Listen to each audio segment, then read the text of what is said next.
Sir नमस्कार. नमस्कार. 2-3 दिवसापासून जुन्नर तालुक्यातील काही भागामध्ये गारपीट सदृश्य पाऊस झालेला आहे. शेतकऱ्यांच्या पिकाचं नुकसान झालेलं आहे. सर पंचनामे करण्यासंदर्भात काही उपाययोजना? याबाबत साधारण 35 ते 37 गावांचा नजर अंदाज कृषी विभागाकडून आम्हाला प्राप्त झालेला आहे. त्या अनुषंगानं काल आम्ही संयुक्त बैठक या ठिकाणी आयोजित केलेली होती आणि संयुक्त स्वाक्षरीने संबंधित जे ग्रामस्तरावरचे जे कर्मचारी आहेत त्यांना पंचनामे करण्याचे आदेश दिलेले आहेत आणि कशा पद्धतीने पंचनामे करायचे किंवा आपल्या अक्षांश रेखांशमध्ये फोटो कसे काढायचे याची त्यांना माहिती सांगितलेली आहे. सद्यस्थितीत पंचनामे सुरू आहेत. सर जुन्नर तालुक्यामध्ये अनेक ठिकाणी जमिनीचं सपाटीकरण करायचं या नावाखाली मुरुमाचं मोठ्या प्रमाणात उत्खनन होतं आहे. हे नियमबाह्य होते अशी नागरिकांची तक्रार आहे. नेमकी प्रोव्हिजन काय आणि जर नियमबाह्य होत असेल सर काय कारवाई होईल? त्यामध्ये शासन निर्णयाप्रमाणे जर एखाद्या शेतकऱ्याला त्याची जमीन सपाटीकरण करून जर त्या ठिकाणी त्याला शेती काढायची असेल म्हणजे शेत तयार करायचं असेल तर एकाच गटात तो विषय असेल तर शासन निर्णयाप्रमाणे तो योग्य आहे. फक्त आमच्याकडे त्याची इंटिमेशन देणं गरजेचे आहे. अदरवाईज त्याच्या नावाखाली जर असं कोण करत असेल आणि आम्हाला माहिती जर दिली तर मात्र आम्ही आमच्या तलाठी मंडळ अधिकाऱ्यांमार्फत त्यावर नक्की कारवाई करू आणि अशा प्रकारे आपल्या काही कारवाईही या वर्षात झालेल्या आहेत. त्यांना दंडही केलेला आहे आणि दंड करून पुढची बॉन्डची प्रोसेस आम्ही त्या ठिकाणी केलेली आहे. सर जुन्नर तालुक्याच्या आदिवासी भागामध्ये मातीचं उत्खनन मोठ्या प्रमाणात होतं. ते सूर्योदयानंतर होतं, सूर्यास्ताच्या अगोदर पण होतं. परवानगी एका ठिकाणची असते, दुसरीकडे काढली जाते. सर काय नाही असं जर निदर्शनास आलं तर आमची पथकं आहेत. आता रात्रीचे गस्त पथकांचे मी तुम्हाला फोटोनिशी पुरावे पण देऊ शकतो आणि त्या ठिकाणी जर तसं काय आढळलं तर नक्की कारवाई होईल. परंतु काही ठिकाणी आम्ही ग्रामपंचायतीची जर परमिशन त्या ठिकाणी असेल पेसा क्षेत्रामध्ये वगैरे तर त्यांना आम्ही नियमानुसार काही ठिकाणी परमिशन पण दिलेली आहे. अदरवाईज त्या परमिशनच्या जर बाहेर कोण करत असेल तर त्यांच्यासाठीही सूचना राहील की एकदा कारवाई झाल्यानंतर आपल्याला जे काही दंडात्मक किंवा फौजदारी स्वरूपाची कारवाई करावी लागली तरी ती आम्ही त्या ठिकाणी करणार आहे. सर येळगाव धरणाच्या जवळ वारंवार वाळूचं उत्खनन होतं कमी जास्त प्रमाणामध्ये. जलसंपदा विभाग म्हणते आमची काही जबाबदारी नाही.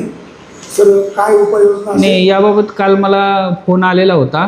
त्या पद्धतीनं मी हेही केलेलं आहे. संबंधित सर्कल तलाट्यांना पाठवलं होतं. आता त्यांचा रिपोर्ट घेऊन मी तसं जलसंपदा विभागाला पत्रही देतो आहे आणि ऑन द म्हणजे स्पॉट तिथं जर काय सापडलं तरी आम्ही गौणखनिज नियमाप्रमाणे त्या ठिकाणी कारवाई करणारच आहोत. सर तहसील कचेरीमध्ये जे कर्मचारी कामावर आहेत बहुतांशी कर्मचाऱ्यांच्या गळ्यामध्ये आय कार्ड नसतं. कन्फर्म होत नाही हा कर्मचारी का आपल्याकडे आहे का कोण गेस्ट आहे एक भाग. आणि दुसरा भाग जे कर्मचारी 6-6 वर्ष झाले तरी याच कार्यालयामध्ये काम करतात. आणि दुसरा विषय असा अशासकीय लोक शासकीय दप्तर तपासतात म्हणजे तलाठ्यांकडे तशीच माणसं कामाला आहेत, सर्कलकडे आहेत.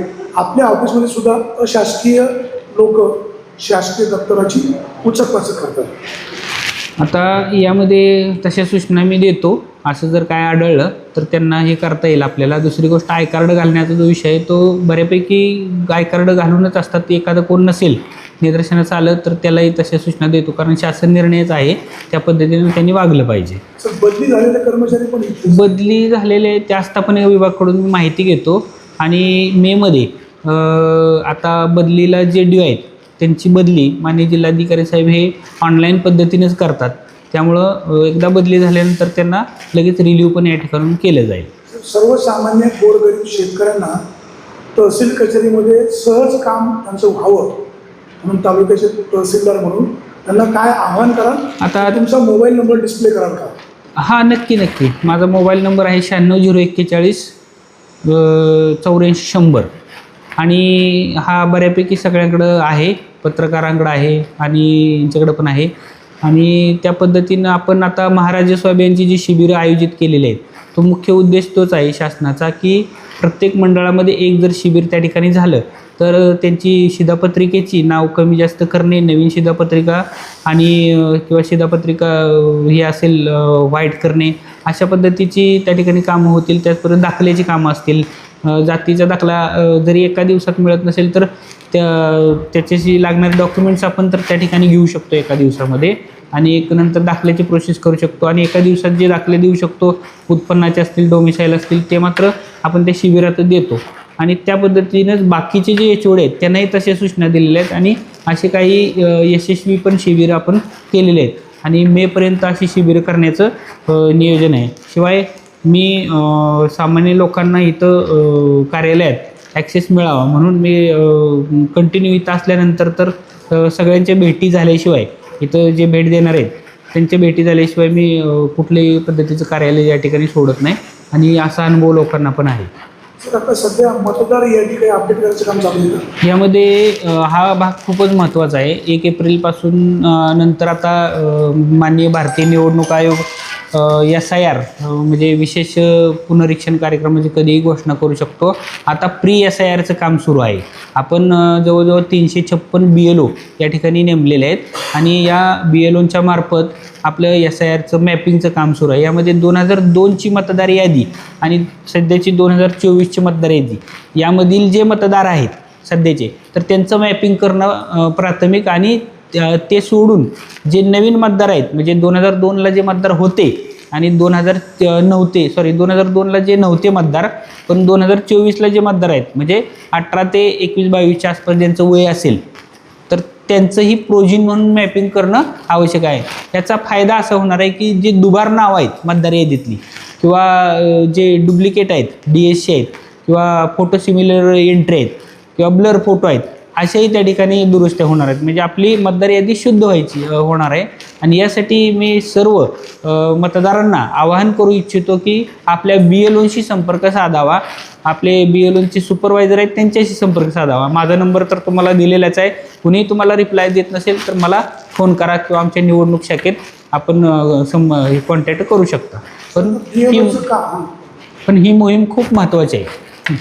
सर BLOचं काम तुम्ही इतर डिपार्टमेंटची देखील मदत घेतलेली आहे. हो नक्की. कृषी विभागाची मदत घेतली नक्की. आता कृषी विभागाच्या कर्मचाऱ्यांकडे जी गावं त्यांच्याकडे आहेत ती गावं त्यांनी सर्वे करायला हरकत नाही. बरोबर. त्यांना गावं बदलून गेलेली आहेत. त्या गावामध्ये त्यांना सर्वे करणं खूप जिकरीचं जाणार आहे. विशेष म्हणजे ज्या काही महिला एम्प्लॉईज आहेत कृषी विभागाच्या त्यांची 5-5, 6-6 महिन्याची बाळं आहेत. त्यांना त्यांचं ज्युरिडिक्शन सोडून दुसरीकडे सर्वे करावे लागणार आहे. आता यामध्ये मी सहाय्यक मतदार नोंदणी अधिकारी आहे मतदारसंघाचा. त्याच्याप्रमाणे माननीय गट विकास अधिकारी हे सहाय्यक मतदार नोंदणी अधिकारी आहेत. तालुका कृषी अधिकारी ही सहाय्यक मतदार नोंदणी अधिकारी आहेत. असे गट शिक्षण अधिकारी आहेत. तर त्या डिपार्टमेंटचे जे काय हे असतील म्हणजे ऑर्डर बदलायचे असतील किंवा नवीन BLO नेमायचे असतील तर आपल्या मतदार नोंदणी अधिकारी माननीय घाटगे मॅडम आहेत त्यांच्याशी चर्चा करून त्या डिपार्टमेंटचे जे सहाय्यक मतदार नोंदणी अधिकारी आहेत ते करू शकतात. विषय असा आहे की नारायणगावमध्ये कृषी विभागाच्या एक कृषी सहाय्यक आहे. त्यांचं 6 महिन्याचं बाळ आहे. त्यांचं ज्युरिडिक्शन आहे RV गुंजवाडी पिंपळगाव आणि त्यांना काम दिलं सर्वेचं तुमचं आनंद वडगाव कांदळी त्या परिसरामध्ये त्यांची तिकडे ओळख नाही. ही गोष्ट तुम्ही तालुका कृषी अधिकारी माझ्या तहसीलदारांच्या हातात. ठीक आहे, मी चर्चा करून घेतो त्यांच्याशी काय विषय बघतो. तसा अन्याय होत असेल तर त्यांना सहकार्य होईल. हां, अन्याय होत असेल तर सहकार्य नक्की होईल. पण याच्यामागं काही लोक अशी पण आहेत की जे समर्थ आहेत काम करायला. हां, परिस्थिती तशी असेल तर नक्की हे होईल ऑब्झर्वेशन करून. पण अशी पण मला इथं भेटलीत की म्हणजे त्यांना कामच करायची इच्छा नाही तर त्यांच्यामध्ये मात्र आम्ही कारवाई नक्की करणार त्यांच्यामध्ये.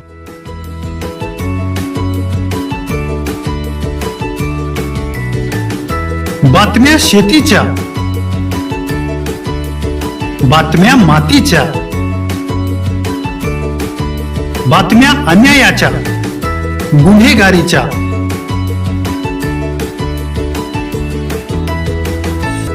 राजकारणाच्या आणि समाजकारणाच्या, शोषणाविरुद्ध बुलंद आवाज, जनसामान्यांच्या हुंकाराची गाज, सत्कार्याला प्रोत्साहन, दुष्कृत्याला अनुशासन, निर्भीड, निस्पृह, सडेतोड, बेधडक आणि रोखटोक म्हणजेच विघ्नहर टाइम्स. शोध बातमीचा, ध्यास सत्याचा. आपलं चॅनल, आपली बातमी. सबस्क्राईब तर कराच, पण बेल आयकॉनवर क्लिक करायलाही विसरू नका.